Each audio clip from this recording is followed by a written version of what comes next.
జానపద కళాకారుడు తరిమెల రాజుకు నేషనల్ హ్యూమన్ రైట్స్ కమిషన్ ఒక లఘు చిత్రానికి అవార్డునిచ్చినటువంటి నేపథ్యం. దీన్ని అయితే మాత్రం ఇక్కడ ప్రాంత ప్రజలు గొప్పగా చెప్పుకుంటున్నటువంటి పరిస్థితి. ముఖ్యంగా తను ఈ రకమైన బడి పిలుస్తోంది అని చెప్పి ఒక లఘు చిత్రాన్ని తీయాల్సిన పరిస్థితులు ఏంటి, ఎందుకు ఆ రకంగా అతనికి సపోర్ట్ చేసిన వాళ్ళు ఎవరు, ఇవన్నీ తదితర అంశాలు మనతో మాట్లాడడానికి తరిమెల రాజు అండ్ తనతో పాటు పనిచేసినటువంటి కెమెరామెన్ కూడా మనతో ఉన్నారు. ఏం చెప్తారు అని మాట్లాడే ప్రయత్నం. సరే, ఏంటి ఎస్పెషల్లీ మీరు బడి పిలుస్తుంది అనే లఘు చిత్రాన్ని తీయడానికి ప్రధాన కారణం? సార్, సొసైటీకి ఏదైనా ఒక చిన్న మెసేజ్ ఇవ్వాలనే ఉద్దేశంతోనే ఈ షార్ట్ ఫిలింని తీయడం జరిగింది. ముఖ్యంగా మన ప్రాంతాలలో ఎక్కువగా బాల్య వివాహాలు జరుగుతుంటాయి. దీనివల్ల వాళ్ళు మానసికంగా, ఆర్థికంగా, శారీరకంగా ఎంతో మనోబలాన్ని కోల్పోతున్నారు. కాబట్టి మహిళల్ని, బాలికల్ని కొంచెం ముందుకు నడిపించాలంటే విద్య అనేది చాలా అవసరమైన ఉద్దేశంతో ఈ బడి పిలుస్తోంది ఫైట్ ఫర్ రైట్స్ అనే ఒక షార్ట్ ఫిలింని తీయడానికి ప్రయత్నం చేశాము. దీనికి ముఖ్యంగా మాకు ఈ బడి పిలుస్తుందని షార్ట్ ఫిలిం నిర్మాత కేపీ రాజు గారు అండ్ టీము అందరూ మంచి సహకరించారు. అలాగే మనము ఈ కాట్నే కాలంలో ఈ మొత్తం చిత్రాన్ని 2 రోజులు షూట్ చేయడం జరిగింది. ఇందులో నటించిన నటీనటులందరూ కూడా అద్భుతమైన పర్ఫార్మెన్స్ను చేయడం జరిగింది. మరి ఈ బడి పిలుస్తుంది అనే ఒక లఘు చిత్రాన్ని ముఖ్యంగా ప్రజలకే ఎందుకు తీసుకెళ్ళాలనంటే, ఈ మధ్యకాలంలో డ్రాప్ అవుట్స్ ఎక్కువ అవుతున్నారు. 10th ఫెయిల్ అయితేనే పెళ్ళి అంటారు, ఇంటర్ ఫెయిల్ అయితేనే పెళ్ళి అంటారు ఇంట్లో వాళ్ళు. ఈ 18 సంవత్సరాలు నిండకముందే పెళ్లి చేయకూడదని మనకు చట్టం చెప్తుంది. కానీ వాళ్ళకు ఉన్నటువంటి పరిస్థితుల్లో ఆడపిల్లలు ఫెయిల్ అయినాక ఎందుకు చదువు, పెళ్లి చేస్తే ఓ పని అయిపోతుంది కదా అనే ఉద్దేశంతో ఈ బాల్య వివాహాలు చేసేకి చాలా చోట్ల జరుగుతున్నాయి సార్. ఈ విధంగా వాళ్ళు ఇంట్లో సరిగ్గా మసులుకోలేక, తెలియక, చాలామంది ఆ క్షోభను అనుభవించలేక ఆత్మహత్యలు కూడా చేసుకుంటున్నారు.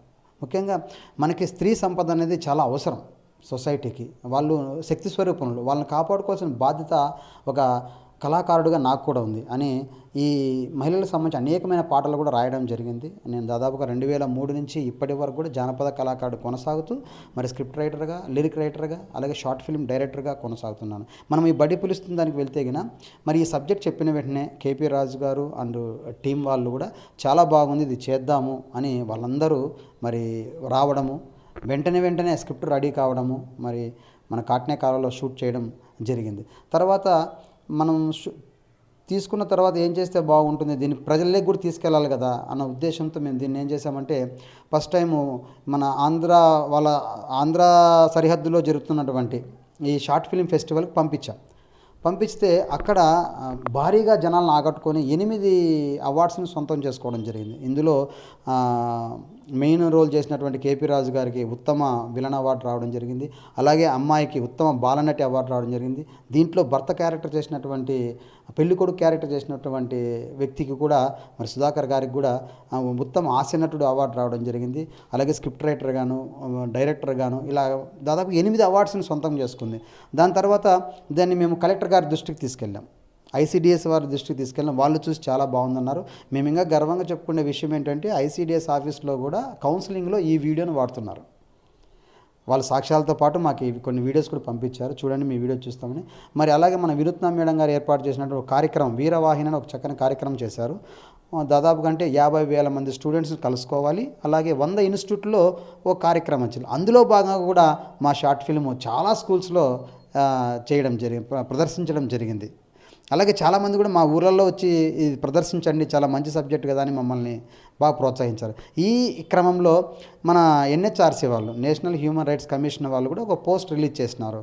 ఎవరైనా కానీ ఉంటే ఈ షార్ట్ ఫిల్మ్ పంపించండి అనేసి మేము పంపించాము. దాదాపుగా అంటే ఈ షార్ట్ ఫిల్మ్ కాంపిటీషన్కి 303 లఘు చిత్రాలు భారతదేశ వ్యాప్తంగా రావడం జరిగింది. అందులో మన బడి పిలుస్తోంది దానికి 2nd ప్రైజ్ రావడం జరిగింది. అది కూడా మన ఆంధ్రప్రదేశ్లో అనంతపురం జిల్లాకు రావడం జరిగింది. మేము చాలా హ్యాపీగా ఫీల్ అయినాం. మొన్ననే అవార్డు కూడా తీసుకొని రావడం జరిగింది. అలాగే రాబో రోజుల్లో కూడా సామాజిక నేపథ్యం ఉన్నటువంటి లఘు చిత్రాలని తీయడంలో ఎప్పుడు ముందుంటాం. ఇంత చేస్తున్నా కానీ ఒక డైరెక్టర్గా నేను ఎంత రాసినా, ఎంత చేసినా కానీ దీనికి విజువలైజేషన్ చేసే వాళ్ళు కావాలా. ఆ వ్యక్తే మా డిఓపి పవన్ గారు. నేను చేస్తున్నటువంటి అనేక చిత్రాలకి ఇప్పుడు దాదాపుగా 8 షార్ట్ ఫిల్మ్స్ తీశాను. అన్నీ కూడా అవార్డు ఫిలిమ్సే. దానికి మన దగ్గర ప్రూఫ్స్ అన్నీ కూడా ఉన్నాయి. అన్ని అవార్డు ఫిలిమ్స్. దానికి అందరు కూడా మనకి డిఓపిగా పనిచేసిండేది పవన్ గారే. అంటే నేను ఓన్లీ ఒక సీన్ చెప్పేసి వదిలేస్తే మొత్తం దాన్ని నీట్గా ఈ విధంగా చేయాలంటాడు. డిఓపి చేస్తాడు, ఎడిటింగు, డబ్బింగు, టైటిల్ డిజైనింగ్ మొత్తం అంతా ఈయన చేస్తాడు మొత్తం. ఓకే, మీరు మీ లఘు చిత్రానికి రాష్ట్ర స్థాయిలోనే కాదు నేషనల్ హ్యూమన్ రైట్స్ కమిషన్ కూడా మేము గుర్తించింది. మళ్ళీ స్థానికంగా ఎలా ఉంది మీ ప్రాంతంలో కావచ్చు, ఎందుకంటే మీరు తరిమెల ఒక గ్రామం నుంచి వస్తారు, మీ ఫ్రెండ్ సర్కిల్లో కావచ్చు, లేదంటే ఈ అనంతపురం నగరంలో కావచ్చు, ఎటువంటి అభినందనలు మీకు అందే? తరిమెల్లో అయితే చాలామంది ఫ్రెండ్స్ అభినందించారు సార్. మరి ఒకసారి ఢిల్లీ గడ్డ మీద తరిమెల అనే పేరు వినిపించినందుకు చాలా సంతోషంగా ఉంది. ఎప్పుడో తరిమెల నాగిరెడ్డి గారు ఉన్నప్పుడు ఆ పేరు వినపడేది. మరొకసారి తరిమెల్లో ఆ రాజు అనే పేరు వినిపించేందుకు హ్యాపీ ఫీల్ అయినామని మా ఫ్రెండ్స్ అందరూ కూడా చాలా హ్యాపీ ఫీల్ అయినారు. అలాగే అనంతపూర్లో కూడా మాకున్నటువంటి కొలీగ్స్ అందరూ, ముఖ్యంగా మన కేపీ రాజు గారు కానివ్వండి, సుధాకర్ గారు, శంకర్ రెడ్డి గారు కానివ్వండి, మరి సుధాకర్ రాజు గారు కానివ్వండి, కమల్నాథ్ గారు, కృష్ణారెడ్డి, వీళ్ళంతా మాదంతా ఒక టీం. ఈ టీం సభ్యులందరూ కూడా బాగా ప్రోత్సహిస్తున్నారు. చాలా మాకైతే మొత్తానికైతే అనంతపూర్లో అయితే మంచి ఆదరణ దొరికిందని చెప్తాం. అలాగే ఈ షార్ట్ ఫిల్మ్ కూడా ఎన్మాక్స్లో మేము ఆడిచ్చాం సార్. ఒక షో వేసాము, దాదాపు కంటే ఒక 600 సీట్లు ఫుల్ అయ్యి మళ్ళీ ఒక 250 మంది నిలబడి చూడడం జరిగింది. అది కూడా మాకు చాలా హ్యాపీగా ఫీల్ అవుతున్నాం సార్. నిజంగా బడి పిలుస్తుంది అనేది మా నుంచి బయటకు వచ్చినందుకు మేము చాలా గర్వంగా కూడా ఫీల్ అవుతున్నాము. రాబో రోజులు మరిన్ని మంచి చిత్రాలు చేయడానికి మీలాంటి వాళ్ళ పాత్రికేయుల ప్రోత్సాహం కూడా మాకు చాలా అవసరం ఉంది సార్. ఏం చెప్తారండి, ఎస్పెషల్లీ మీరు తీసినటువంటి ఏదైతే ఉందో బడి పిలుస్తుంది లఘు చిత్రానికి రాష్ట్ర స్థాయిలోనూ అట్లా నేషనల్ లెవెల్లోనూ కూడా ఒక అవార్డు రావడం అనేది ఎలా చూస్తారు? చాలా సంతోషంగా ఫీల్ అయినాను. ఫస్ట్ ఆఫ్ ఆల్ అంటే ఇట్లా చాలా సంతోషం వేసిందండి. ఫస్ట్ ఆఫ్ ఆల్ ఈ అనౌన్స్మెంట్ వినగానే రాజన్న డైరెక్టర్ గారు ఫోన్ చేసి చెప్పారనమాట, పవన్ ఇట్లా మనకి అవార్డు వచ్చింది అంటే అసలుకి మేము చాలా ఎగ్జైటింగ్ ఫీల్ అయినాం. ఎందుకంటే మేము ఎక్కడో ఈ మారుమూల గ్రామంలో తీసినటువంటి షార్ట్ ఫిలింకి అంటే నేషనల్ లెవెల్లో ఒక పేరు రావడం అనేది నిజంగా చాలా ఎగ్జైటింగ్ ఫీల్ అయినా అనమాట. ఆ విషయం చెప్పగానే మేము అసలు గూస్ బంప్స్ వచ్చేసినాయి మాకు. అసలు నిజంగా మాకు వచ్చింది అవార్డు అనేసి. ఎందుకంటే భారతదేశ వ్యాప్తంగా చాలా లాంగ్వేజెస్ అనేది వచ్చినాయి అక్కడికి. మా తెలుగులో ఉండేది అక్కడ పోయిన తర్వాత రీచ్ అవుతుందో అని చెప్పేసి చాలా మదన పడ్డాము. డౌట్గా ఉన్నది అసలు వస్తుందో అది కూడా అంటూ ఉందన్నమాట. కానీ మేము మా కంటెంట్ మీద కాన్ఫిడెన్స్గా ఉన్నాం. ప్రతి ఒక్కరు చూసిన ప్రతి ఒక్కరు కూడా చాలామంది రెస్పాన్స్ వచ్చిన కన్నీళ్ళు కూడా పెట్టిన దృశ్యాలు చాలా ఉన్నాయి దీంట్లో. మేము షూటింగ్ చేసేటప్పుడు కూడా చాలామంది ఏడ్చినారు. అమ్మాయి పర్ఫార్మెన్స్ చేసి చాలామంది అప్పటికే ఆన్ ది స్పాట్లో చాలామంది కన్నీళ్ళలో నీళ్ళు వచ్చేసినాయి. అట్లా కంటెంట్ ఉంది కదని చెప్పేసి మేము కాన్ఫిడెంట్తో ఉన్నాము. కానీ నిదానంగా అదే చాలా టైం తీసుకున్నారు. ఎన్హెచ్ఆర్సీ వాళ్ళు చాలా టైం తీసుకొని కూడా మంచి రిజల్ట్ అయితే ఇచ్చినారు. చాలా హ్యాపీగా ఫీల్ అవుతున్నాం దాని విషయంలో అయితే మేము. అంటే మీరు ఒక కెమెరా డిపార్ట్మెంట్ ఒకటే చూస్తారా, లేదంటే ఇంకా ఇతర అంశాలు ఏం చూస్తారు? రాబోయే కాలంలో కూడా మీరు టీం ఏదైతే ఉందో కలిసి పనిచేసే అవకాశాలు, ఎస్పెషల్లీ ఇటువంటి లఘు చిత్రాలు కూడా ఇంకా మరిన్ని వచ్చే అవకాశం ఏమైనా ఉంది? తప్పకుండా. అంటే ఈ బడి పిలుస్తుందనే కాకుండా ఇంతకుముందు చాలా షార్ట్ ఫిల్మ్స్ ఇచ్చినాము అన్న డైరెక్షన్లో కూడా చాలా ఇంతకుముందు ఇచ్చిన అన్ని ప్రతి ఒక్కటి కూడా అవార్డు కేటగిరీ ఉండే ఫిల్మ్సే అనమాట. ప్రతి ఒక్కదానికి కెమెరామెన్ చేస్తాం. ఎక్కువ డ్యూరేషన్ లేదనమాట. 1 or 2 డేస్లోనే మనం కంప్లీట్ చేస్తాం. ఎడిటింగ్ వర్క్ కూడా అన్ని దగ్గర కూర్చొని టీం వర్క్ చేస్తాం. డబ్బింగ్ కానీ, మ్యూజిక్ కానీ ప్రతి ఒక్కటి కూడా ఈచ్ అండ్ ఎవ్రీథింగ్ మొత్తం మనమే చూసుకుంటాం. మన టీం సభ్యులంతా సమక్షం జరుగుతూ ఉంటుంది. ఇంకా రాబోయే ముందు కూడా మంచి షార్ట్ ఫిల్మ్స్ కంటెంట్. ఇంకా నా ఉద్దేశం ఏంటంటే తెలంగాణలో ఇప్పుడైతే చాలామంది తెలంగాణ స్లాంగ్లోనే వస్తున్నాయి మూవీస్ అన్నీ కూడా. ఇప్పుడు అంతా డామినేషన్ అయిపోయింది. ఓటీటీ ఫిల్మ్స్ అన్నీ కూడా తెలంగాణ ఉన్నాయి.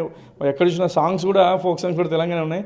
కానీ మేము మా డైరెక్టర్స్ దగ్గర నుంచి కానీ మేము కానీ మంచి రాయలసీమ నేపథ్యంలో మంచి ఫిలిమ్స్ లేదంటే మంచి ఫోక్ సాంగ్స్ రిలీజ్ చేసేయాలని చాలా మేము చేయాలని ప్రయత్నం చేస్తున్నాం.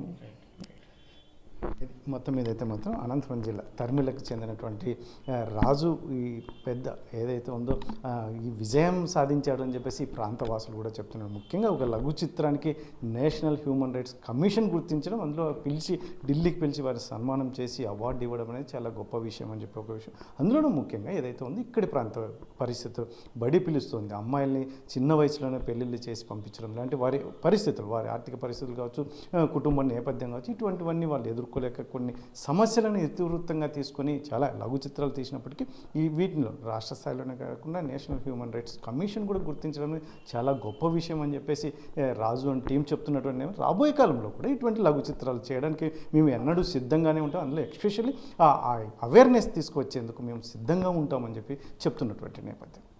కెమెరా పర్సన్ సుధాకర్తో చలాకి నాయుడు, RTV అనంతపురం.